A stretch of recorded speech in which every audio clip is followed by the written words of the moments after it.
11EE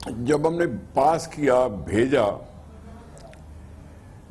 تو وفاقی حکومت نے اپنی ہٹ دھرمی دکھا کر انہوں نے اپنی مرضی کا نوٹیفیکیشن نکال دیا.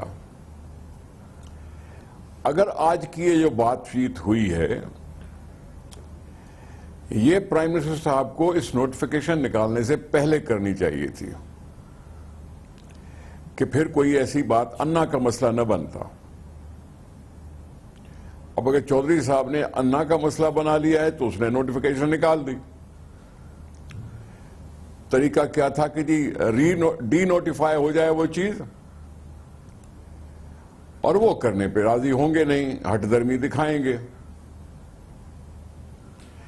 یہ سلسلہ آپریشن کے زمرے میں تو آتا ہی نہیں ہے کیونکہ ہم نے آپریشن تو ختم تو کیا ہی نہیں.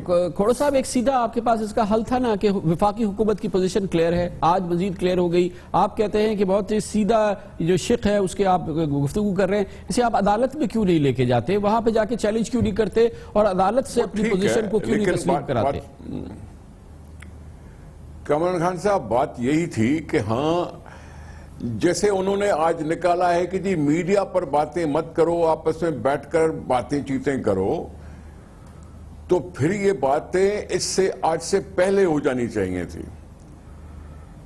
جیسے وزیر اعظم چائنا سے واپس آئے تھے تب ہونی چاہیے تھی، یا چائنا جانے سے پہلے ہو جانی چاہیے تھی. جب پچھلی دفعہ ایپیکس کمیٹی میں یہاں آئے تھے ان کو بھی پتا تھا کہ رینجرز کا وہ جو ٹرم ہے وہ پورا ہوا چاہتا ہے، اس لحاظ سے ان کو جلد وہ میٹنگ کر کے اس مسئلے کو سارٹ آؤٹ کرنا تھا. لیکن وفاق نے جان بوجھ کر شاید یہ سارا کچھ کیا اور اسمبلی کی بے عزتی کرنا ان کو مقصود تھا. لیکن اب آپ کا تو عدالتی آپشن ہے نا آپ کے پاس. یہ بات بھی سامنے آ رہی ہے کہ آپ کے خود جو مشیران ہیں جو کہ ایڈوائزرز ہیں، قانونی مشیران، وہ آپ کو بتا رہے ہیں کہ شاید آپ کا کیس اتنا مضبوط نہیں ہے سپریم کورٹ میں، اور شاید اسی کی بنا پر آپ عدالت میں نہیں گئے اور آپ اسلام آباد گئے اور وہاں وزیر اعظم سے بات کی اور جو متوقع نتیجہ تھا وہ سامنے آیا. دیکھیں آپشنز سب ہوتے ہیں. ہم نے مناسب سمجھا کہ جو یہ کر رہے ہیں ان کو باور کرایا جائے اسمبلی کی اہمیت، کیونکہ یہ اسمبلیاں ہیں جو آئین میں ترامیم کرتی ہیں. یہ اینٹی ٹیررسٹ ایکٹ بھی اسمبلیوں نے ہی بنایا ہے، اور اسمبلی ہم سب سے پرائم منسٹر صاحب بھی اسمبلی کے سامنے جواب دیں، آئین کے سامنے جواب دیں. اگر وزیر اعلیٰ تو وزیر اعظم صاحب بھی آئین سے ماورا کام نہیں کر سکتے. اس لیے ہم نے یہ مناسب سمجھا کہ حجت پوری کریں. اب حجت تو پوری ہو گئی، اپنا اب کیا ہے؟ گریس دکھائیں. بات تو آج ہی ہوئی ہے نا سر، آج صبح کی بات ہوئی ہے، تو اتنا جلدی بھی آپ ہم سے نہ پوچھیں نا کہ آپشنز کیا لیں گے اور کیا نہیں لیں گے. یقیناً یہ مسئلہ ہے وفاق اور صوبے کے بیچ میں آئینی تنازع کا. اب آئینی تنازع اتنی اہمیت کر گیا ہے اختیار کہ یقینی طور پر سیریسلی اس پہ سوچنا پڑے گا کہ یہ رویے کسی صوبائی خود مختاری کے زمرے میں کہاں تک رکاوٹ بن رہے ہیں. کیا یہ آئین کے ماورائے کوئی کام تو نہیں ہوا؟ یہ بات اب میں پھر سے واضح کرنا چاہتا ہوں، کسی بھی صورت میں ہم نے آپریشن پر کوئی قدغن نہیں لگائی. ہم نے صرف کنڈیشن ڈالی تھی 90 دن کی حراست پر. پوچھنا مقصود ہے، یہ جواب نہیں ہونا چاہیے کہ اگر ہم پوچھیں گے تو وہ آدمی بھاگ جائے گا. بھاگنے کے روکنے کے رستے بھی وفاق کے پاس ہیں، ای سی ایل میں ڈال کے ایئرپورٹ کو سیل کر دینا. یہ وفاقی حکومت کی کمزوریاں ہیں کہ ایسا نہیں ہوتا. چلے آج آپ نے فرمایا کہ آج حجت تمام ہو گئی ہے، اور ابھی اس میں آپ لوگ اپنا ریاکشن بنا رہے ہیں, ہم اس کا انتظار کریں گے اور آپ سے دوبارہ اس بارے میں پوچھیں گے کہ کیا ریاکشن بن رہا ہے, کیا حکمت عملی بنتی ہے. ابھی ہم لیں گے کمرشل بریک اور اس کے بعد ذکر کریں گے پنجاب میں ہونے والے پولیس مقابلوں میں کل ایک وحشیانہ واقعہ ہوا تھا. اکاڑا کا واقعہ سامنے آیا تھا. وہ ملزمان جن کو گرفتار کیا گیا تھا ان کے ورثاء اب پہنچے تھے, انہوں نے اعلان کیا تھا کہ ان کے ورثاء کو گرفتار, ان کے رشتہ داروں کو گرفتار کیا گیا ہے, پولیس مقابلے میں مارے جانے والے ہیں. اور اس کے 1.5 گھنٹے بعد پولیس نے باقاعدہ ایک مقابلہ بتایا اور اس میں ان دونوں لوگوں کو ہلاک کر دیا. آج ان کی لاشیں بھی ان کے گھر والوں کو نہیں دی جا رہی تھی. بندھو ناک ایک دل خراش واقعہ ہے, اس پر ہم بات کریں گے کمرشل بریک کے بعد. Welcome back. پنجاب میں پولیس مقابلوں کو اب عالمی شہرت حاصل ہو گئی ہے, مگر کل جو واقعہ ہوا ہے وہ ان پولیس مقابلوں میں جو کہ اکثر بہت ہی زیادہ سوالیہ ہوتے ہیں, معترضہ ہوتے ہیں, متنازع ہوتے ہیں, اس میں ایک دل خراش باب کا اضافہ کر گیا. یہ واقعہ کچھ اس طرح سے ہوا کہ پرسوں رات کو تقریباً نصف شب کے قریب اکاڑا سے کچھ خواتین اور کچھ لوگ لاہور پہنچے. لاہور پریس کلب میں جا کے انہوں نے کہا کہ ان کے 2 بھائیوں کو, عامر اور پرویز کو, اکاڑا پولیس نے گرفتار کر لیا ہے اور ان کو بتایا گیا ہے کہ ان کو اب مقابلے میں ہلاک کیا جانے والا ہے. یہ ان کا کہنا تھا. یہ مظاہرہ ہوا. اس موقع پر ان میں سے ایک شخص کی بیوی نے باقاعدہ بتایا کہ کس انداز سے اس کے لوگوں کو گرفتار کیا گیا ہے. اس کو پولیس نے 2 ٹوک انداز میں اس کے پاس اطلاع آئی ہے کہ پولیس ان کو مقابلے میں ہلاک کرنے والی ہے. اس نے بہت منتیں کی, سماجتیں کی. اس نے کہا کہ اس بات کو میڈیا میں نشر کیا جائے, بتایا جائے, ہمارے عزیزوں کو ہلاک کیا جانے والا ہے. اور ہوا یہی تقریباً 1.5 گھنٹے بعد میڈیا کو ہی اکاڑا پولیس نے بتایا کہ 2 شخص جن پر مختلف سخت الزامات بتائے گئے, پولیس کے بقول انہوں نے بہت بڑے بڑے جرم کیے تھے, ان کا پولیس سے مقابلہ ہوا اور دونوں افراد ہلاک ہو گئے ہیں. پولیس نے یہ دعویٰ کیا. اس کے بعد آج صبح جب یہ لوگ جن کے بارے میں بتایا گیا, جنہوں نے پیشن گوئی کر دی تھی کہ ان کے عزیزوں کو ہلاک کیا جا رہا ہے, یہ خواتین جب لاشیں لینے پہنچی اپنے ان عزیزوں کی تو وہ لاشیں بھی ان کو نہیں دی گئی. اطلاعات کے مطابق ان کو سخت دہشت زدہ کیا گیا.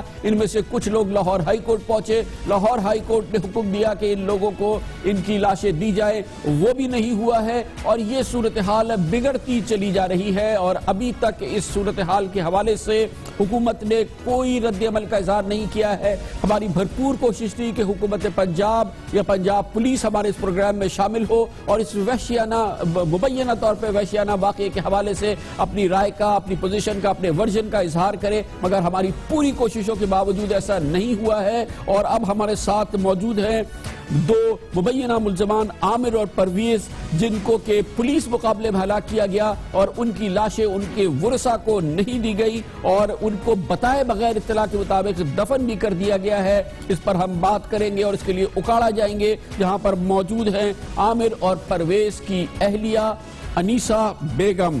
بہت بہت شکریہ. محترمہ, یہ فرمائیے گا کہ عامر اور پرویز کے ساتھ ہوا کیا تھا؟ جی, عامر اور پرویز, عامر کو 1 سال پہلے پکڑا ہوا تھا. کل تو وہ 28 تاریخ کو 12:30 بجے بلال اور پرویز کو لائے تھے, ساتھ عامر کو لائے تھے کہ اپنے بھائیوں کا گھر دکھاؤ. اور میں وہاں موقع پہ پہنچی تو میں نے منت و سماجت کی. پورا محلہ دیکھ کے حیران تھا کہ ان کو کیوں لے کر جا رہے ہو, یہ اشتہاری ہیں, یہ اشتہاری ہیں, آپ کوئی نہ بولو. میں نے پوچھا, میں نے کہا میرے بھائیوں کا کیا قصور ہے, انہیں آپ نہ زندہ لے کر جا رہے ہو, زندہ ہمیں دینا. کہتے شام کو آپ کے بھائیوں کی لاشیں دے دیں گے, آپ کے بھائیوں کی 4 بھائیوں کی لاشیں دے دیں گے.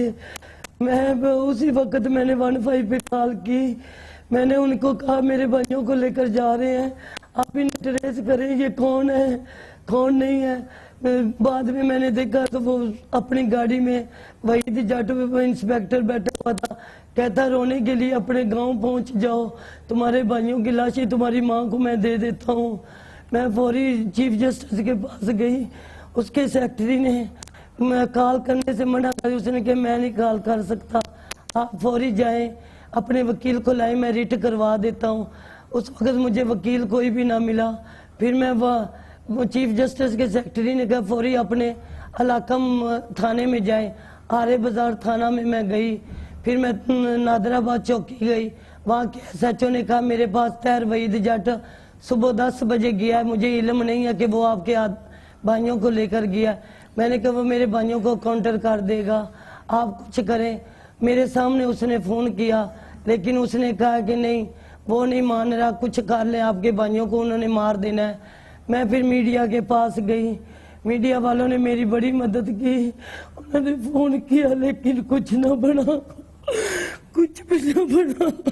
تو پھر ہوا کیا اس کے بعد؟ یہ ان کو بتایا گیا کہ مقابلے میں ہلاک کر دیے گئے. صبح آرڈر دیا. اس کے بعد ٹھیک 2 بجے کال آئی طاہر وحید جٹ کی. میری والدہ تھانے میں بیٹھی رہی. طاہر وحید جٹ قسمیں کھاتا رہا کہ نہیں بی بی, میں تمہارے بیٹوں کو نہیں ماروں گا, میں صبح زندہ تمہارے بیٹوں کو تمہارے. امی نے کہا قرآن کے پہ ہاتھ تو نے رکھ کے میرے بیٹے لیے تھے, میرے بیٹوں کو, جو میرے بیٹے بے گناہ ہیں, کوئی میرے بیٹوں نے قتل نہیں کیا, 2 آدمیوں نے قتل کیا شرع عام پورے شہر کے سامنے, کوئی موقع کا گواہ نہیں ہے. میرے 5 بھائیوں پہ انہوں نے قتل کا مقدمہ کر دیا.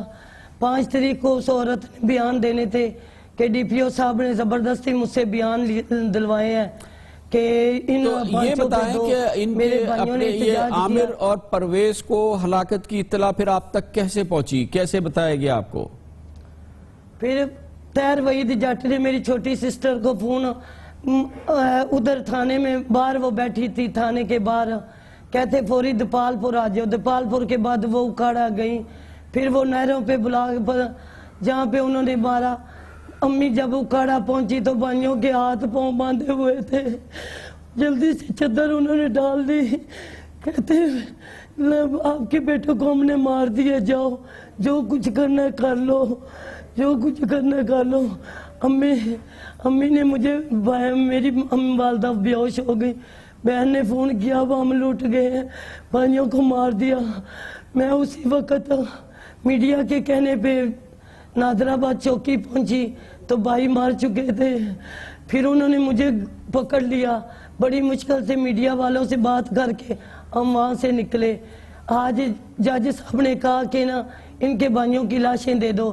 وہاں ڈی ایس پی طاہر, وہ طارق اور یہ SHO طاہر وحید جٹ کہہ کے آیا کہ بیبیوں کو بھیجو, ہم لاشیں دے دیتے ہیں. میں اگر انتظار کرتی آرڈر کے, آرڈر وکیل نے کہا صبح ملیں گے, اپلیکیشن بنوائی, عدالت کی طرف سے وکیل لیا, یہاں پہنچے تو انہوں نے دھکے مار کے مجھے اندر بند کر دیا اور میری بابی کو دھکے مار کے نکال دیا. یہاں کے میڈیا والوں کو بھی, بصیر پور کے, جو آپ سے بات میرا خیال بابی نے کی ہوگی. تو یہ بتائیں کہ پھر اب آپ کے یہ عامر اور پرویز کی, آپ کی بھائیوں کی لاشیں کہاں ہیں؟ اب میرے بھائیوں کی لاشیں ساتھ والے گاؤں میں ہیں. اب میرا وہاں پہ رات آدمی نے ہمیں بتایا کہ یہ نا ویسے دفنا رہے ہیں بغیر جنازے کے, بغیر کفن کے. کہتے ہیں یہ کتے ہیں, ان کو ہم نے مار دیا. میں اندر گئی جب اپنے بھائیوں کی لاشوں کے لیے, جو کہتا وہ کتے تھے, ملتی ہیں جو ڈھونڈو, پورے شہر کے نا قبرستان کھودو, وہاں پہ آپ کے بھائی ملیں گے. میں نے ہاتھ باندھے, مجھے مارنا شروع کر دیا, اس نے اندر بند کر دیا. بابی کو دھکے دے کے انہوں نے باہر نکال دیا. ریٹ واپس لو, لاشیں لینی ہے تو ریٹ واپس کرو. صبح ڈی پی او نہیں جائے گا, ہمارا ڈی پی او عدالت میں پیش نہیں ہوگا. بابی نے کہا یہ آپ کا معاملہ عدالت کے ساتھ ہے. وکیل کو بھی انہوں نے اندر بٹھا لیا, نہ نکلنے دیا. پھر وہ آئی جی صاحب کا پتہ نہیں کسی کی کال آئی, فوری ہمیں باہر نکال دیا. اس وقت میڈیا والے پہنچے, وہ اندر گئے تو انہوں نے شیئرنگ کر دی اور فائرنگ کرنی شروع کر دی. ہم وہاں سے بھاگ کے گھر آ گئے کہ نہیں ہمیں لاشیں نہیں چاہیے, ہم صبح جا کے لے لیں گے, ہم میڈیا کے سامنے لیں گے. کچھ پتہ نہیں چلا, گھر میں لیڈیز پولیس بھی آ گئی اور دوسری پولیس بھی, مار کٹائی, افراتفری. جتنی افسوس والی عورتیں تھیں انہیں بھی مارا پیٹا. اب بھابی کا کوئی پتہ نہیں چل رہا. یہاں پہ جس میں آپ کا نمبر تھا وہ فون بھی دونوں لے گئے. ہم نے جو پیسے اکٹھے کیے تھے صبح وکیل کے لیے 50,000 روپیہ, وہ بھی مجھ سے تھپڑ مار مار کے انہوں نے چھین لیے. ہمارے لیے تو آپ ہی کو فرشتے ہو, خدا کے بعد آپ لوگ سارا ہو. بہت بہت شکریہ بہن انیسہ بیگم. ہمارے ساتھی ہمشیرہ ہیں عامر اور پرویز کی. وہ واقعہ ہے دل خراش, رونگٹے کھڑے کر دینے والا. عدلیہ بھی دیکھ رہی ہے, پاکستان کے عوام بھی دیکھ رہے ہیں, وزیر اعلیٰ پنجاب شہباز شریف صاحب بھی دیکھیں, ضرور دیکھیں, وزیر اعظم بھی دیکھیں یہ کیا ہو رہا ہے, کس طرح کی صورتحال ہے, کس انداز سے ان دو لوگوں کو پکڑا گیا ہے, کس انداز سے ان کو رکھا گیا ہے, کیسے کھلے عام بتایا گیا ہے کہ ہم ان کو مار دیں گے, پھر مار دیا گیا ہے, پھر لاشیں نہیں دی گئی ہیں, پھر عدالت کا حکم ہے, لاہور ہائی کورٹ کا حکم تھا کہ ان کی لاشیں دی جائیں, وہ نہیں دی گیا ہے. یہ کیا کچھ ہے, یہ کیا ہوا ہے, انبیلیویبل یہ سچویشن ہے. کمرشل بریک اور اس کے بعد ذکر کریں گے عالمی منڈی میں گرتی ہوئی تیل کی قیمتیں. حکومت چاہے تو آنکھیں میچ کے کل کا دن ہے, کل ہی 10 روپے فی لیٹر تک پیٹرول اور ڈیزل کی قیمتوں میں کمی کر سکتی ہے, لوگوں کو ایک بہترین خبر دے سکتی ہے. اور یہ اس کو جیب سے کچھ نہیں دینا, یہ کوئی احسان نہیں ہوگا, یہ صرف وہ فائدہ ہے جو کہ حکومت خود اٹھا رہی ہے اگر وہ عوام کے ساتھ شیئر کرے. اس کے بارے میں بات کرتے ہیں کمرشل بریک کے بعد. Welcome back. کل جب پیٹرولیم مصنوعات کی قیمتوں میں کمی کا اعلان ہوگا تو حکومت پاکستان کے پاس اتنی آسانی ہے کہ وہ آنکھیں میچ کر پیٹرول اور ڈیزل مصنوعات کی قیمتوں میں کم از کم 10 روپے فی لیٹر بھی کم کر دے تو عوام پر اس کا کوئی احسان نہیں ہوگا. اس سال عالمی منڈی میں پیٹرولیم مصنوعات کی قیمتوں میں 40% کمی ہو چکی ہے, لیکن پاکستان میں پیٹرول کی قیمتوں میں صرف 3% کمی کی گئی ہے. جی ہاں, 40% کے مقابلے میں صرف 3% کمی ہے جو کہ پاکستانیوں کو دی گئی ہے حکومت کی جانب سے, اور باقی 37% اپنی جیب میں رکھا گیا ہے, اپنے خزانے میں اس کو ڈال لیا گیا ہے, عوام تک نہیں پہنچایا گیا ہے. جنوری 2015 میں عالمی منڈی میں خام تیل کی قیمت $60.7 فی بیرل تھی اور پاکستان میں پیٹرول اس وقت 78.8 روپے فی لیٹر تھا. اب عالمی منڈی میں تیل کی قیمت $36 فی بیرل تک پہنچ چکی ہے جو کہ 11 سال میں سب سے کم قیمت ہے, مگر پاکستان میں پیٹرول کی قیمت صرف 2.5 روپے لیٹر کم ہوئی ہے.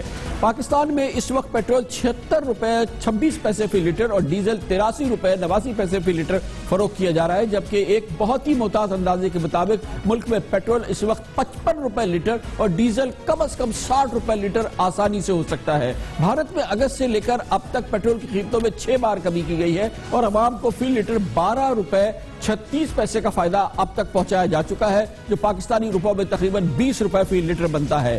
یہ صورتحال جو ہے, اگر پیٹرول کی قیمت میں مزید 10 روپے فی لیٹر کم کر بھی دی جائے تو اس سے بے پناہ فائدہ ہوگا ایک غریب آدمی کو, ایک مڈل کلاس پاکستانی کو, ایک لوور مڈل کلاس پاکستانی کو, کیونکہ کل اگر یہ 10 روپے فی لیٹر قیمت کم کرتے ہیں تو روزانہ 2 لیٹر پیٹرول بھروانے والا موٹر سائیکل سوار کو ماہانہ 600 روپے کی بچت ہو جائے گی, جبکہ گاڑی میں ہفتہ وار 50 لیٹر پیٹرول ڈلوانے والے کو تقریباً ماہانہ 4000 روپے بچ جائیں گے, اور بسوں کے کرائے میں 2 روپے تک کی کمی ہو جائے گی. عام آدمی کی ماہانہ 240 روپے کی بہت ہی عام آدمی کی بچت ہو سکے گی. حکومت پاکستان کو پچھلے ماہ یعنی جولائی سے نومبر تک تیل کی امپورٹ پر $2.5 ارب یعنی تقریباً 262 ارب روپے اور بجلی کے لیے فنڈس آئل کی مد میں سبسڈی میں 600 ارب روپے کی آلریڈی بچت ہو چکی ہے. تقریباً 450 ارب روپے کا حکومت کو فائدہ ہو چکا ہے, یعنی پچھلے 5 مہینوں میں حکومت پاکستان کو 362 ارب روپے کی ایک خالصتاً لاٹری ہے جو کہ اس کو ملی ہے عالمی منڈی میں تیل کی قیمتوں کی کمی ہونے کی وجہ سے, اور تیل کی قیمتوں میں کمی کا فائدہ عوام کو بجلی کی سستی کرنے کی صورت میں بھی نہیں دیا گیا ہے. یہ فائدہ بھی عوام تک نہیں پہنچا گیا ہے, اور اس سال کے آغاز پر بجلی بنانے والے فنڈس آئل کی قیمت تقریباً 43,000 روپے ٹن تھی جس سے بجلی بنتی ہے, جو 31,000 اب اس کی پوزیشن یہ 31,208 روپے فی ٹن ہو گئی ہے. گزشتہ مالی سال میں حکومت نے بجلی پر 230 ارب روپے کی سبسڈی دی تھی, لیکن اس سال خام تیل سستا ہونے کی وجہ سے مالی سال کے پہلے 5 ماہ میں سے بجلی کی سبسڈی کی مد میں 100 ارب روپے کی بچت ہوئی ہے. حکومت کی سینکڑوں اربوں روپے کی بچت ہو رہی ہے مختلف مادوں میں, کیونکہ یہ دنیا کے لیے ایک پاکستان جیسے ملک کے لیے ایک خدائی تحفہ ہے جو کہ سامنے نظر آ رہا ہے. عالمی منڈی میں تیل کی قیمتیں کم ہونے کی وجہ سے اس وقت نہ صرف یہ کہ پیٹرولیم مصنوعات کی قیمت کم ہوئی ہے بلکہ کموڈٹی کی قیمتیں کم ہوئی ہیں, دوسری مصنوعات کی قیمتیں بے پناہ کم ہوئی ہیں, اور پاکستانی جیسے ملک کے لیے یہ لاٹری نکلی ہے. لیکن یہ صرف حکومتی خزانے کے لیے فائدہ ہو رہا ہے, پاکستان کے عوام کو براہ راست اس کا فائدہ مل سکتا ہے جو کہ نہیں مل رہا, اور یہ سارا جو فائدہ جو ہے وہ حکومت اپنی جیب میں ڈال رہی ہے اور عوام دیکھتے رہ گئے ہیں. لیکن کیونکہ اس سال حکومت نے یہ فائدہ عوام تک نہیں پہنچایا, کل پھر وہ دن آئے گا جب نئی پیٹرولیم مصنوعات کی قیمتوں کا اعلان ہوگا.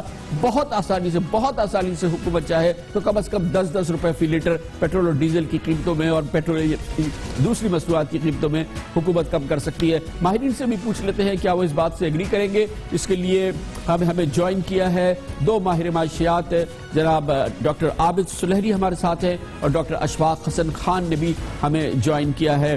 پہلے ڈاکٹر صاحب آپ بتائیے گا کہ حکومت بآسانی, انتہائی آسانی سے, بغیر کسی بوجھ کے کتنی پیٹرولیم مصنوعات کی قیمتوں میں کل جب وہ اعلان کرے گی کتنی کمی کر سکتی ہے؟ دیکھیں, اس کا عام زبان میں اس کا جواب یہ ہے کہ جون 2014 میں انٹرنیشنل جو مارکیٹ میں جو پرائسز تھی وہ تقریباً $107-108 پر بیرل تھا. آج وہ گر کر $36 بیرل پہ آ گیا ہے. تقریباً 68% اس میں ڈکلائن ہے.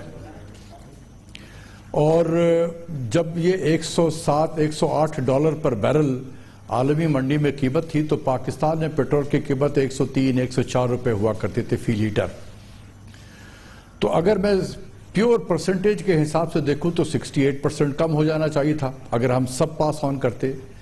لیکن چونکہ بہت سارے کیلکولیشن میں اس طریقے سے پرسنٹیج وائز کیلکولیشن نہیں ہوتا ہے, کچھ آئٹم جو ہے وہ فکسڈ ہوتے ہیں جیسے پیٹرولیم لیوی وغیرہ ہے. تو اگر عام پبلک کے زبان میں کہوں تو میں ایک ڈیزل کا ایگزامپل دیتا ہوں. سب سے زیادہ کنزمپشن پاکستان میں ڈیزل کا ہی ہے. یہ پیٹرول کے مقابلے میں 7 سے 8 گنا زیادہ کنزیوم ہوتا ہے. تو اس وقت $84 فی لیٹر ہے ڈیزل کی قیمت. اور باقی تمام چیزوں کو جس طریقے سے ہم کیلکولیشن کرتے ہیں وہ اگر رکھا جائے تو اس وقت ڈیزل کی قیمت $68 ہونی چاہیے تھی. یعنی کہ ہم $16 زیادہ پے کر رہے ہیں, اور یہ $16 جو ہے یہ فی لیٹر ٹیکس کی شکل میں حکومت لے رہی ہے. اس وقت پیٹرول کی قیمت تقریباً $74 ہے فی لیٹر ہے. یہ بھی اسی رینج میں ہوتا ہے, تقریباً $50 کے رینج میں ہوتا ہے میکسیمم. بہت شکریہ خالد صاحب. عابد سلہری صاحب, کیا حق بنتا ہے پاکستانیوں کا, جتنا بھی حکومت اس کا فائدہ اٹھا لے عالمی منڈی میں گرتی ہوئی تیل کی قیمتوں کو, لیکن کچھ تو حق پاکستانیوں کو بھی بنتا ہے. منیمم پیٹرولیم مصنوعات کی قیمتیں کل جب اناؤنسمنٹ کرے حکومت کیا ہونی چاہیے؟ دیکھیے, اس وقت جو عالمی منڈی میں تیل ہے وہ پانی سے سستا ہے. پاکستان میں جو باٹل واٹر بک رہا ہے بیرل میں 159 لیٹر ہوتے ہیں, اور آج کی جو پرائس ہے وہ آپ کو $25 لیٹر را جو کروڈ آئل جس کو ہم کہتے ہیں وہ مل رہا ہے, اور $71 کا ہم موٹر گیسولین جو ہے یا پیٹرول وہ اپنے صارفین کو دے رہے ہیں. اگر اس کو ریئلسٹکلی پرائس کو کیلکولیٹ کیا جائے تو یہ پرائس $44-45 پر لیٹر سے زیادہ نہیں ہونی چاہیے. اور اس میں جو ہمارے پاس مارجن بنتا ہے, ایک تو ہیوی ٹیکسیشن ہے, دوسرا جو سیلز ٹیکس اس میں بڑھایا گیا 16 سے 20% اس پہ کر دیا گیا, اور تیسری چیز جو ریفائنری مارجن ہے وہ اتنا زیادہ ہے. ریفائنریز جو ہیں وہ سب کی سب پروفٹ میں اس وقت جا رہی ہیں. تو اگر ان چیزوں میں تھوڑی سی بھی کمی لائی جائے تو اس وقت جو تیل کی ریئلسٹک پرائس ہمارے پاس مارکیٹ میں ہونی چاہیے وہ $44 سے $45 پر لیٹر ہونی چاہیے. بہت بہت شکریہ جناب عابد سلہری. جناب ڈاکٹر اشفاق حسن خان, ایک ہمارے ماہر کہتے ہیں پیٹرول کی قیمت $50 فی لیٹر ہونی چاہیے, دوسری کہتے ہیں $45 فی لیٹر ہونی چاہیے. ڈاکٹر اشفاق حسن خان صاحب کہتے ہیں کہ ڈیزل کی قیمت بھی تقریباً $16 مزید یہاں سے کم ہونی چاہیے. لیکن پاکستانی کم از کم کچھ نہیں, حکومت چاہے تو بہت آسانی سے پاکستانیوں کا حق بنتا ہے, غریب پاکستانیوں کا, مڈل کلاس پاکستانیوں کا, کہ کل حکومت پیٹرولیم مصنوعات کی قیمتوں میں کم از کم $10 فی لیٹر کمی کر دے. اس سے حکومت کے بوجھ خزانے پہ بھی کوئی بوجھ نہیں پڑے گا, اس کا فائدہ جو ہو رہا ہے وہ ہوتا رہے گا, تھوڑا سا کم ہوگا. لیتے ہیں کمرشل بریک اور اس کے بعد ذکر کرتے ہیں. وزارتیں اس وقت چل رہی ہیں مگر 12 وزارتیں ایسی ہیں جس کے وزیر ہیں لیکن کل وقتی سیکرٹریز ہی نہیں ہیں, اس لیے کہ ایک گورننس کا ایشو ہے. یہ واقعی ایک سیریس معاملہ ہے. وزارتیں بنا سیکرٹری, کل وقتی سیکرٹری, یہ کیسے کام کر رہی ہیں, یہ ہم بات کریں گے چھوٹے سے کمرشل بریک کے بعد. Welcome back. ہم کئی پروگرامز کر چکے ہیں اس حوالے سے کہ پاکستان میں کئی وزارتیں ایسی ہیں جن کے کل وقتی وزیر نہیں ہیں, لیکن اس سے بھی زیادہ سنگین بات یہ ہے جو کہ اس وقت سامنے آئی ہے کہ شاید اس وقت ملک کی تاریخ میں پہلی بار وفاقی حکومت کی 12 وزارتیں اور ڈویژنز ایسی ہیں جو مستقل سیکرٹریز کے بغیر کام کر رہی ہیں. یہ سیکرٹری ہونا اس لیے بہت ضروری ہے کہ حکومتی نظام کے اندر وفاقی سیکرٹری کا یا سیکرٹری کا ایک بہت اہم کردار ہوتا ہے. وہ بنیادی شخص ہوتا ہے, پرنسپل اکاؤنٹنگ آفیسر سمجھا جاتا ہے. وزارتیں اس شخص کی ہی قانونی اہمیت ہوتی ہے, یعنی کہ وفاقی سیکرٹری جو ہوتا ہے اس کی ایک کلیدی اہمیت ہوتی ہے, اور وفاقی سیکرٹری کا نہ ہونے کا مطلب یہ ہے کہ پوری وزارت اس سے متاثر ہوتی ہے. جن اہم وزارتوں کے ڈویژنز میں مستقل فیڈرل سیکرٹریز تعینات نہیں کیے گئے ان میں وزارت اطلاعات و نشریات, پانی و بجلی, ریونیو, اقتصادی راہداری کی نگراں وزارتیں بھی شامل ہیں, یعنی کہ جو CPEC China Pakistan economic corridor کے حوالے سے وزارتیں ہیں. سیکرٹری سطح کی تعیناتوں کے لیے فیڈرل سروسز رولز کے مطابق پروموشن بورڈ کا اجلاس ہر 6 ماہ بعد ہوتا ہے. پرائم منسٹر خود اس کو پریزائڈ کرتے ہیں. پروموشن بورڈ کے اجلاس میں سیکرٹری لیول کی ترقیاں اور تعیناتوں کا فیصلہ کیا جاتا ہے, اور یہ کیونکہ ہو نہیں پا رہا اس لیے حکومت کو مطلوبہ تعداد میں اعلیٰ ترین سطح پر افسران کی کمی کا سامنا ہے. لیکن سیکرٹریز کی تعیناتی کے لیے پروموشن بورڈ کا اجلاس اپنی مقررہ مدت سے 4 ماہ ہو چکی ہے, تاخیر کا شکار ہے اور وہ نہیں ہو پا رہا ہے. اس وقت صورتحال یہ ہے کہ وزارت اطلاعات و نشریات کے سیکرٹری کی ریٹائرمنٹ کے بعد اس کا چارج ایک سینئر آفیسر کو دیا گیا. وزارت پانی و بجلی کی سیکرٹری نرگس سیٹھی کے خلاف ایکشن کے بعد یونس ڈھاگا کو یہ چارج دیا گیا. وہ ایڈیشنل سیکرٹری کی حیثیت سے واٹر اینڈ پاور منسٹری کو دیکھ رہے ہیں. سی پیک یعنی پاک چائنا اقتصادی راہداری کے معاملات کو دیکھنے والے منصوبہ بندی ترقیاتی کمیشن کا اضافی چارج ایک ایڈیشنل سیکرٹری کے پاس ہے. اس کے علاوہ دیگر جو ڈویژنز کو مستقل سیکرٹری کے بغیر جو کام کر رہے ہیں ان میں ایویشن کے پاس مستقل سیکرٹری نہیں ہے, فیڈرل ایجوکیشن کے پاس نہیں ہے, ہیومن رائٹس کے پاس نہیں ہے, انفارمیشن ٹیکنالوجی کی منسٹری کے پاس کوئی فل ٹائم سیکرٹری نہیں ہے, پرائیویٹائزیشن کے پاس نہیں ہے, ریونیو کے پاس نہیں ہے, نارکوٹکس کے پاس نہیں ہے, اور منسٹری آف لا میں نہ کل وقتی وزیر ہے نہ کل وقتی سیکرٹری ہے, اور اسی طرح سے فرنٹیئر ڈویژن میں بھی کوئی کل وقتی سیکرٹری نہیں ہے. کتنی سنگین یہ صورتحال ہے اور اس کے کیا اثرات ہوں گے یہ ہم پوچھیں گے. ہمارے ساتھ موجود ہیں جناب انور محمود جو سابق وفاقی سیکرٹری ہیں. بہت بہت شکریہ انور محمود صاحب. آپ بتائیے گا کہ یہ جو ہم نے ابھی چیز اجاگر کی سامنے ہم لائے, اس میں فرمائیے گا یہ کتنا سیریس معاملہ ہے اور اس کے کیا کانسیکوینس ہوتے ہیں؟ یقیناً یہ بہت ہی تشویشناک صورتحال ہے جیسا آپ نے بیان فرمایا. مجھے خود بھی نہیں پتا تھا کہ 12 وزارتوں میں یہ صورتحال ہے. ظاہر ہے کہ اس پر کارکردگی متاثر ہوتی ہے چونکہ جو کل وقتی نہیں ہوتے افسران اور قائم مقام ہوتے ہیں ان کے اندر جو فیصلہ کرنے کی وہ قوت وہ اہلیت ظاہر نہیں ہوتی ہے, چونکہ ان کے اندر ایک ہچکچاہٹ ہوتی ہے, ان کے اندر وہ اعتماد نہیں ہوتا, سیلف کانفیڈنس نہیں ہوتا.